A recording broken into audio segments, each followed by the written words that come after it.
আমার সমাধিতে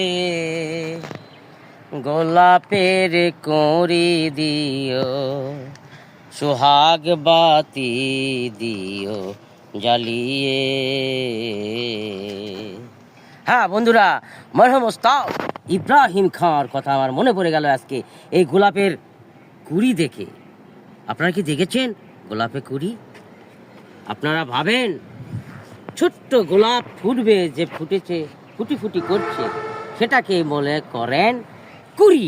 না বন্ধু, দেখেন অরিজিনাল কুড়ি, যেটাকে বলা হয় গোলাপের কোড়ে। দেখেন গোলাপ ফোটার পর তার বোটায় সুন্দর করে কুড়ি হয়। এটাও খেতে কিন্তু সুমিষ্ট লাগে। খেয়েছেন কি? না খেয়ে থাকলে একবার অন্তত হলেও জীবনে টেস্ট করবেন ইনশাল্লাহ। আজ এখানে এ পর্যন্ত, আবার দেখা হবে আমার গোলাপ বাগানে অথবা আমার এই ছাদ বাগানে ইনশাল্লাহ।